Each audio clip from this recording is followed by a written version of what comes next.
Master Your Mindset Radio, episode 30. Welcome to Master Your Mindset Radio, the show where we empower you to conquer limiting beliefs and transform your world with your gifting and purpose. Now for your host, Elizabeth Nader. Hey guys, welcome back to another episode. Really happy to have you here and excited because this month is National Women's History Month. And to celebrate that, I'm talking to an impressive woman entrepreneur who I've been so happy to become friends with. I can call her my friend now. And that is Diane Najm. Diane, I am so happy to have you here. Did I pronounce your name right? Say it yeah. for me. You said it really beautifully. You say it better than I do. It's Najm. Yeah. Najm. You had a nice twist on it. Thank you so much for those kind words. Oh, well, absolutely. I mean, I'm so impressed with what you do and really so happy that you took the time to talk to us today. And my audience is made up of a lot of women and a lot of entrepreneurs at different levels, as well as just people who are trying to really take their mindset, take control of their mindset. And I think you and I have spoken before about how important entrepreneurial mindset is. So we'll get into that. But I want people to understand what you're doing because it's pretty cool and how you got to the point of starting your business and why. So maybe take us back, Diane, a little bit to the history of your own career and what in that sort of sets you up for this great idea, and then tell us about your business. Okay, thank you so much. Well, I started out as a social worker and I worked in Detroit in the inner city with kids. So jumping into the entrepreneurial world made me question, like, what am I doing? But however, thinking about how I jumped in, it makes sense because I like people, I like working with people, and I like solving problems. So back in 2010, when Facebook first became popular, I launched a scrapbooking app called PhotoPad. And in it, we built an all-in-one system for consumers to share photo stories and photo albums and postcards and e-cards and share it with everybody in Facebook. Because, you know, being Greek, we like to hold you hostage our house and show you pictures. And so when I got on Facebook, everybody was just posting pictures, but it wasn't the same. I wanted to share, but you know, Facebook has become our living room, you know, so that's where we're sharing photos. And back then it was 1.5 million photos uploaded daily. Now it's 2.8 billion photos. Oh my gosh. So I grew this whole platform within the Facebook, and it was for consumers, and had everything that you would want, gestures and postcards, as I mentioned, and we even gamified it. But what I saw coming was that businesses were starting to form on Facebook and share photos of their business. And I knew at that point, being a storyteller, that businesses would need to tell their story. And then they started using our platform. And so that's what led me to really think about closing the app and really launching for businesses on the web. And that's what we've done. And that's that journey. It's been long and it's been fun and I really love it. But where we are today is in the storytelling photo world. And but you know what the thing is, for small businesses, just like myself, we struggle to share our story because either there's tools out there that we have to use multiple tools to create a single post, which is no longer effective, doesn't really tell a story, or complicated, expensive tools that require a design team. So that's what made me launch PhotoPad for businesses. And it's an all-inclusive place for businesses to create, edit, publish to all their social media channels with a click, their photo stories, their photo blogs, their graphics, all their social media marketing material, except in a simplified, easy way.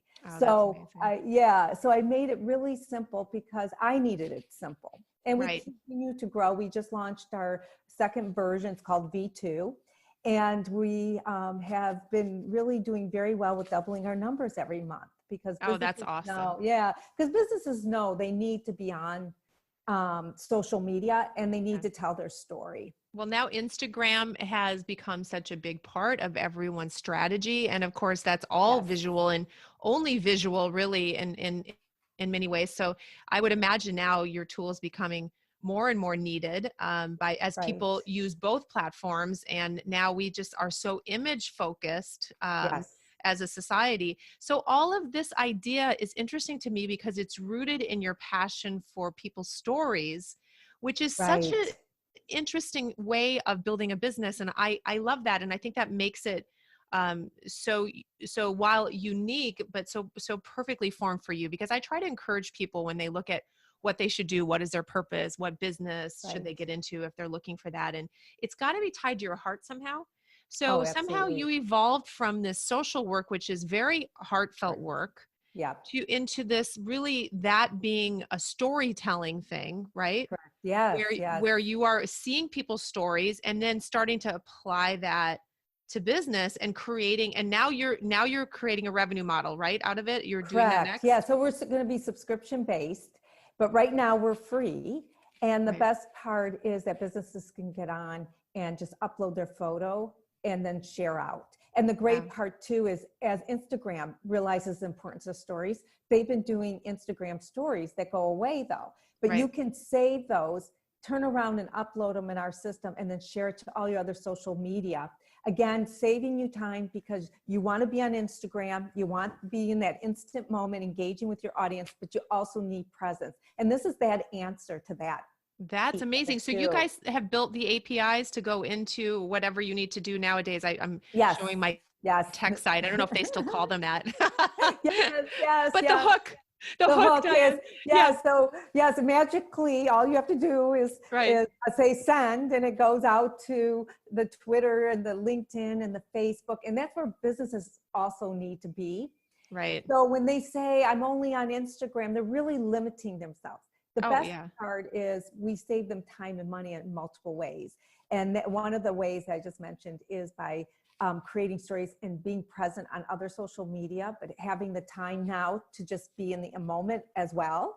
Right. And also photo stories, which has been long rooted. You know, I always say what's old is new again. And that's why I Yeah. started with you. You know, what's old is we used to be in our homes telling stories and showing photos and Yes. movies and slides, and you never get enough of that, right? Right. Right. And now it's the same thing with businesses, and they're struggling because they want to do all this text to tell a story and then do a couple pictures and post it.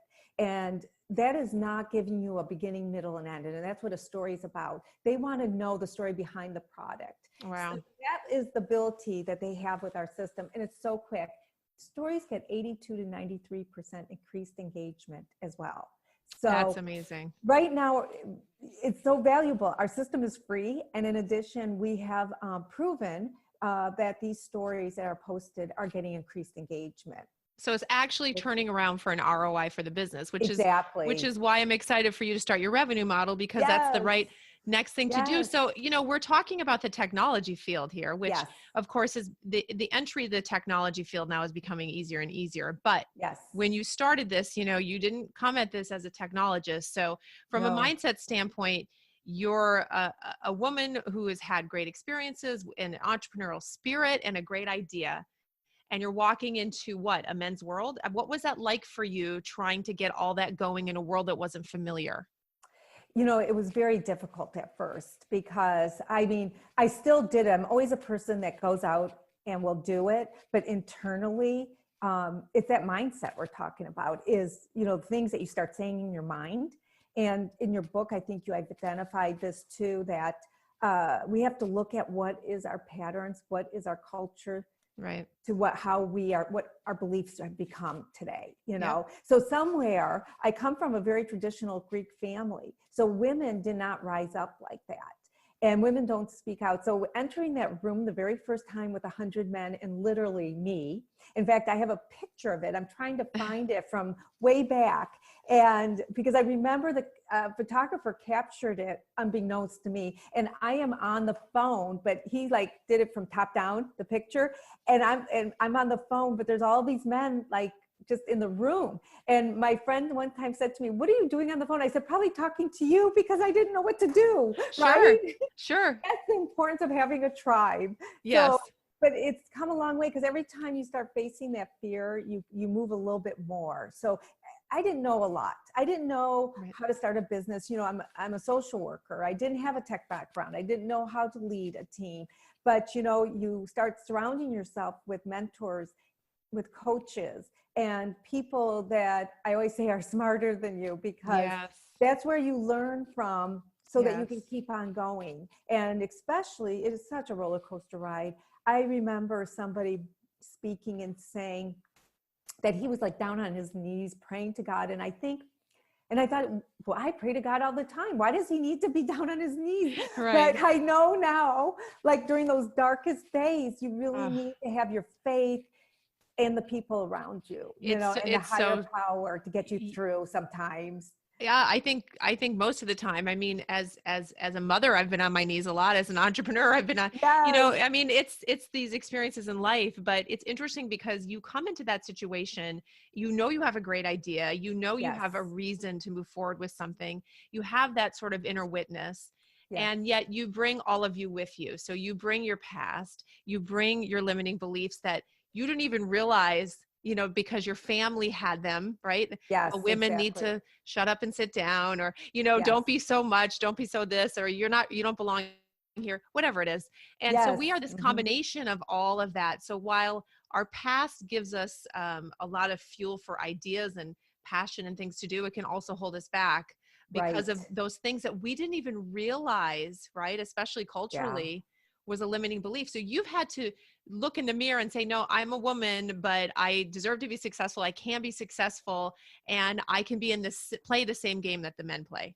Exactly. And you need to just start developing that mindset. Right. And looking at, why do you feel like you're not good enough? I mean, we all go through it, and we still do. I mean, Yes. as much as I have developed, I think what has happened is I've grown so professionally and personally even more than I had in the past. And, Right. every experience that you get in the process of your entrepreneurial journey, or any journey in the corporate world, you grow. It's when you fall back to fear that you don't grow. It's so true. Yeah. Yeah. And you grow. When you had the chapter talking about failure is a blessing. I love that, because it's so true.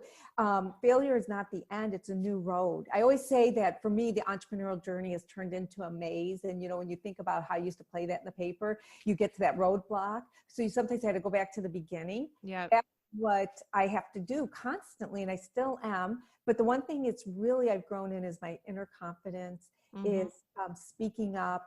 I tell women, we talked about this, like that they should just show up at the table, don't ask where to sit, and right. You said that last time we talked. Say that again. Right. One of the things you said, we talked about advice you would give women, and the first thing you said to me last time we spoke was, walk in the room and do that. Say that again. Yes. Okay. So I say all the time now, and I was guilty of it, and sometimes I still fall guilty, but I say, be prepared before you go in with a script.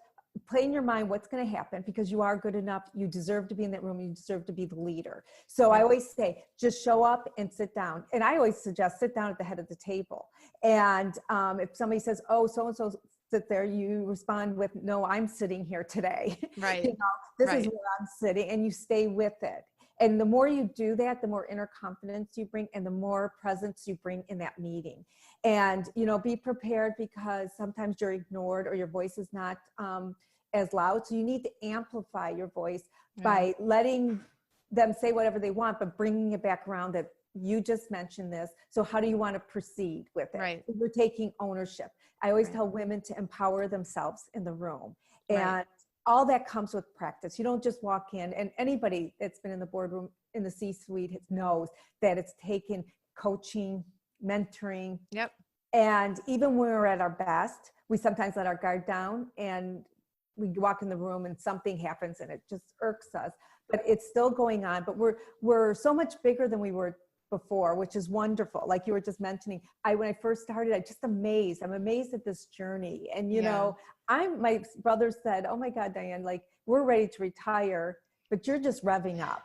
And exactly. Yeah. And I'm revving up because I want to be a part of this change. I've always been, not realizing it, but the more and more I'm leading this company, I have, really been able to set an example for other women. And, our goal is to amplify the rising stars, set an example for them, for the younger generation coming up. be Awesome. available to them, right? Right. So they don't have such a long road that we've had. Because Exactly. I think you and I think we're in the similar age group without Yes. either of us admitting it. I Yes. think, Yes. no, I'm proud of that. I'm proud of Me my age, too. but Me I too. feel like this whole retirement thing, I mean, some people aren't going to want to hear this, but I think it's a made up concept.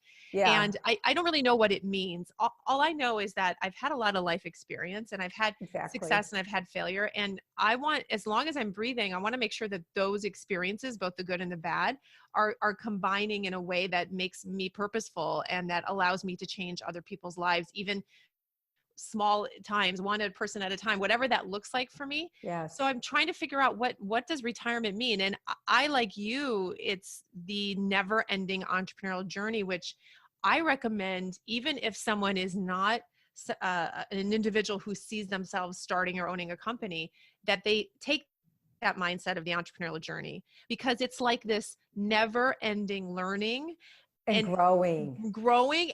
and challenging our brains, right? Right. And challenging our mindsets, and really, when do we stop doing that? I mean, we go to the gym, we work out our bodies, we don't say, well, I've reached my potential and I'm done, because Right. then we're become flabby the next month. So it's this never ending thing. So I think people, if they could change the way they look at that, they may find sort of, your software is V2. There's a Yes. V2 in life, which is Yes. that second release of life. Right. And I Right. kind of Like think you're that's right. there, Yeah. I right? was just going to say, I think I'm there right now. I can't Yeah, wait to get to the next level, right. And so, right. I think it was, who said it? But Richard Branson, he was saying that he always wants to learn, always be curious, Yeah, because then you keep growing. And I follow that philosophy still, yeah, and absolutely. I fuel myself off of failure. Yeah. I've learned to fuel myself, I should say. You Because have to learn that. yes, because at first you feel like, oh, I failed and it's an embarrassment, but it's like,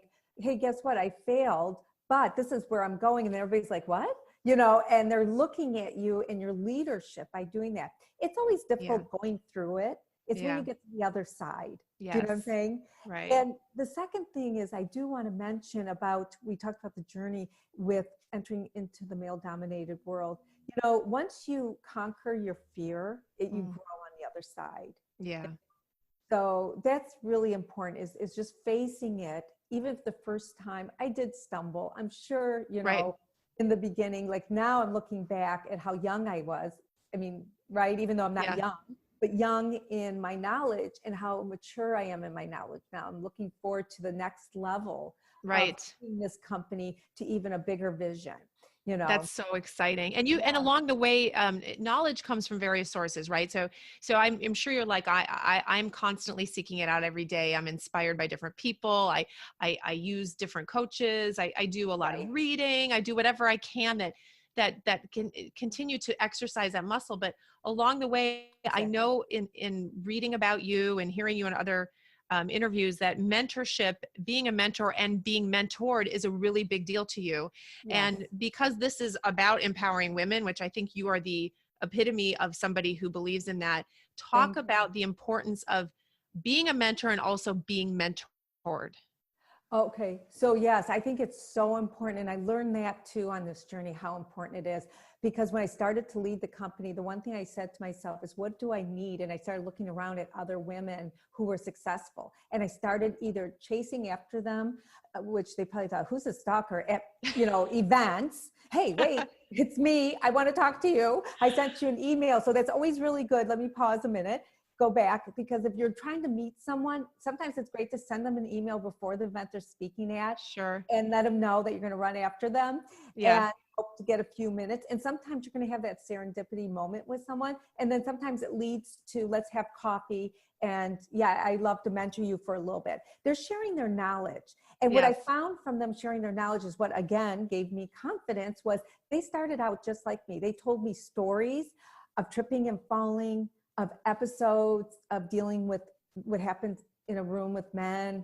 And you're like, really? Because I always look at people who are super successful as, they're way up there. I no longer look at that. Yes. I no longer think that way. Now I look at, like, I'm on their same level. Yes. I love that. And we always should look at people like that, because instead of looking at them like they're above us, but that they're on the same level as us. and they're sharing their knowledge and their information. And it's only right to turn around and give back. And I love to do that because I don't want other young people coming up, or anybody that wants to start it at any age. I always say that it's never too late to start a startup.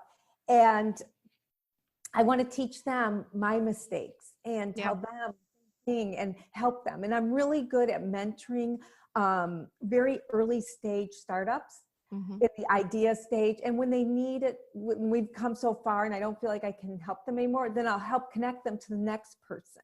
Right, because right. That's what's really important is we usually don't stay with one mentor. Some come in and out, some stay with you, some are for personal, some are for professional. You have to look at what is your goal for why you want to mentor. And I was going to say, and a coach, and you should pay coaches because their time is valuable and their knowledge is different and they're helping you build and grow your and that company. is their core business. And we don't want to. My father always taught me, he was a great businessman. He always said, you always want a good deal with whomever you're doing business, but you always want them to make money if that's their business, because that's what you're trying to do. And I think that's what separates the mentorship from the coaching. One is that's what they do, and the other is they're sharing. And you brought up such a good point, which is a reminder to all of us as women often, and some men are this way, but as women, we think that individual doesn't want to help us, or we think that they haven't been in our shoes, or they're too big, or,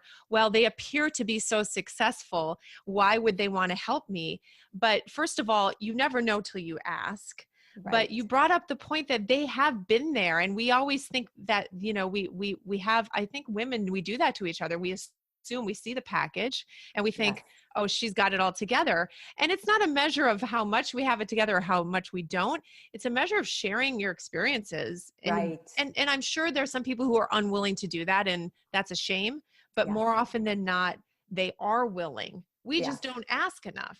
Right, exactly. And I think we need to start asking, and doing, and not feeling fearful. I mentored a young girl.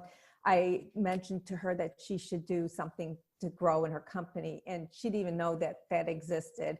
And then when she went in for leadership training, she was so happy. She grew, and it just opened so many doors, So that's why it's important, because sometimes we don't even know what's before us, but we know we want to grow, but we don't know what's before us. And that's where our knowledge comes in. And we can see you on the outside. Yes. And we can see your strengths and your weaknesses and help you focus on strengths, but also look at, it's not a weakness. I hate using that word, but it's an area of growth. We can help you grow in and, help you make more money and move up. And not everybody wants to be C-suite, but we want to be the best we can be. Right. And that's what I want them to know, because it can get overwhelming if you're meeting with somebody young and like, you want to be a C-suite, it's not like that. It's just growing where you are and helping you to be the best person you can as a woman in the industry, whether corporate or startup. And find your gifts and apply those to your purpose and find your purpose. I mean, not everyone is meant to be an entrepreneur either. Right. I think sometimes people like you, people like me, we're so in it. And I've been in it for so long as an entrepreneur that sometimes I forget, well, not everyone, not everyone is meant to be or wants to be, but I will always say the entrepreneurial mindset will help you no matter where you are. And if you are, meant to be an employee, you will rise to the top with that mindset. And so it's just a matter of teaching that. And so you still need mentors, and you still need to mentor, even if you're in the boundaries of corporate America, because the success principles are what they are. And how many meetings when you were back, before you're an entrepreneur, how many meetings did you walk into where you had to deal with all the things that women have to deal with? I mean, for me, it was constant. Yes, exactly. And I have to share with you too, that it wasn't always women supporting other women either. And that was an issue, and it still is today. I call it women on women crime in the workplace, right? And I do mention that too, is there are women that are just not going to be supportive, and I just have to accept that. Yes. And walk away from them. I used to try and force the relationship, and it doesn't work. It only makes you feel worse, and they are, it's a crime. But then there's also men that are very supportive. So male allies, and trying to seek them out to help. Sure.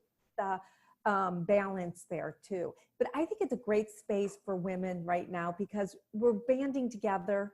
So there are people who are not with us, but we just need to leave them at the roadside, and we need to grow and band together and make change. Companies are looking at it because they know it's not the thing to do, but it's the right thing to do. And I think that's what's really important, is that they're recognizing that. Right. So, Agreed. but it's going to take time for change. But as long as we keep helping each other and growing our group, it's just going to be more power together as women. Yep.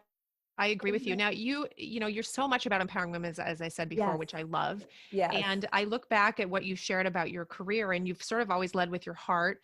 To be a social worker, that takes a special person to do that and enjoy it.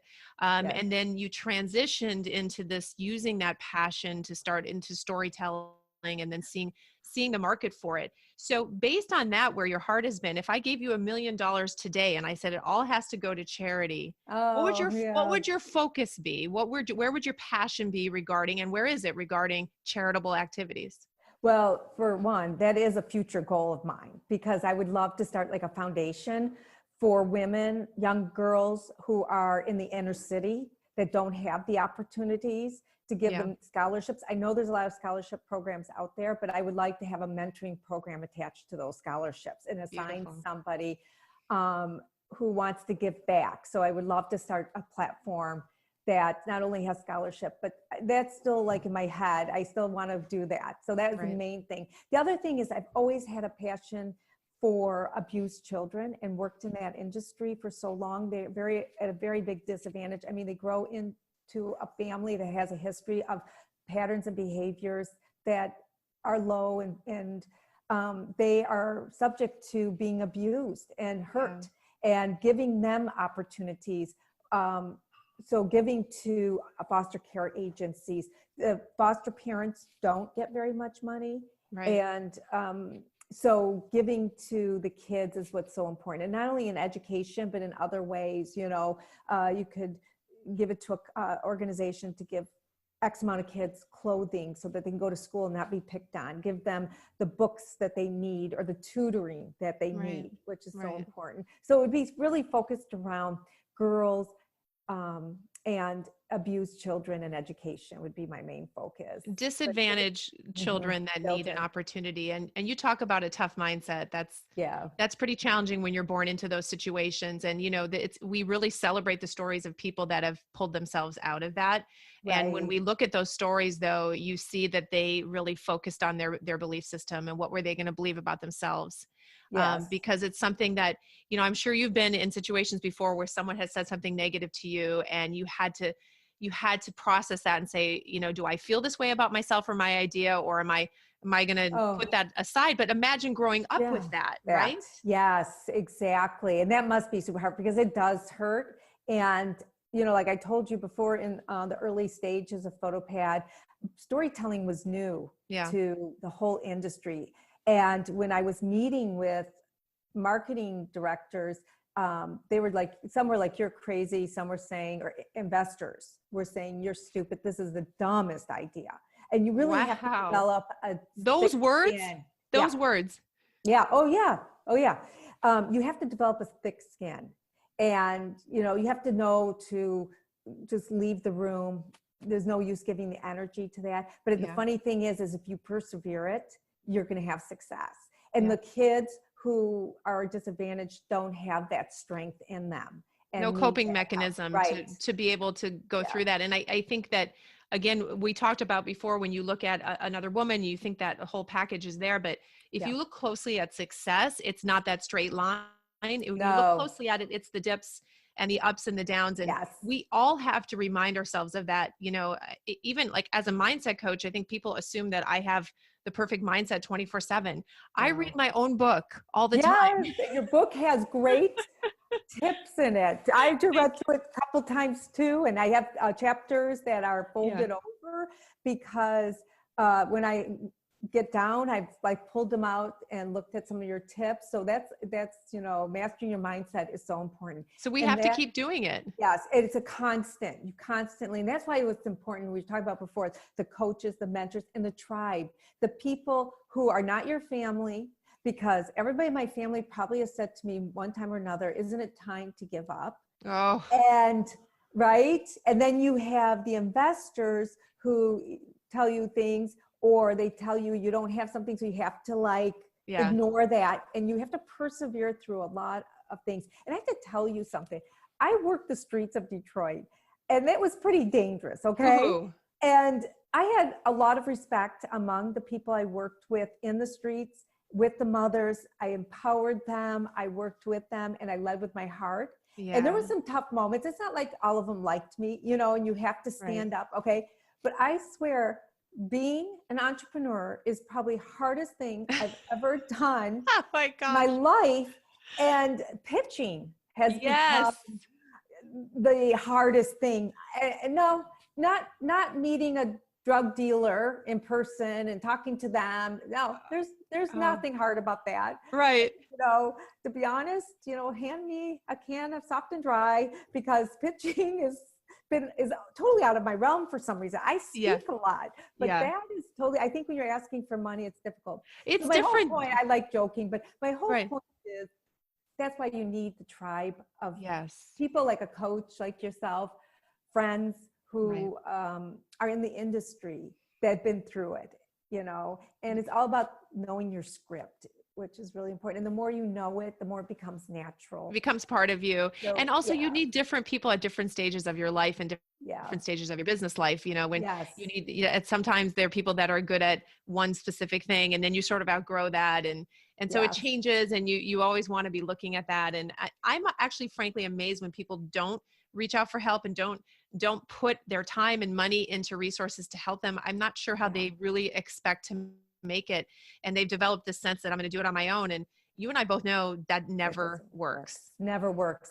And the other piece is if I tell entrepreneurs, or even for work, if you're cuddling in the same group to who's feeding the negativity, you know, you're going to end up dying. Yeah, you know, that's true. So really look at, are you forming a clique or do you have a tribe? Say that again. Say that again. Like, are you forming a clique, or are you, do you have a tribe? You have a tribe. Yes. I love that difference. So, that's so interesting. So explain the difference. I get it, but I want the audience to hear. Yeah. So I believe that when you're feeding off of a clique, they're not really in your best purpose. They're not letting new people in for you to grow. They don't want to see you growing. Yes. They're telling you to quit, or they're telling you negative things, but you're not realizing. You think they're supporting you. Okay. Yes. And then there's a tribe of people who will tell you the truth, but also will help you grow from that. You know, I haven't been perfect, like I said. So when people have said something in my tribe, I'm like, okay, you know, you're right. Let's look at this. How do I, give me the script then? What do I say? What did you say? How did you handle it? Right. Right. And you're letting new people into that tribe. You're growing that tribe. And I think that's what's really important for you to grow on. I love that way of looking at it. Yeah. I see it because one of the things is sidetracking is I'm a social worker, and my expertise is in behavior patterns. And I see it among the groups and such that I've been around, and people that I try to even get them to mentees or people I want to be in my tribe. And I realize they're not the right people because they're over there and they're so tight. Yes. And that's what made me realialize that. And when you say click, I feel like I'm in high school. Yes. And that's not necessarily a great feeling, because, you know, women girls are tough and not so kind. And that word click, it really, that paints such a good picture, because I do think a click environment is one too, where the other person doesn't necessarily want you to do well because it reflects on how they're doing. So those people that want you to slow down because it makes them feel intimidated about their position in life. When a tribe doesn't do that, a tribe is a greater good. Everybody rise to the top together. And it's I've never heard that before, but that really works. That really makes a lot of sense. I might have to do a separate podcast on that. If I steal it, I'll give you credit. Okay. Yes.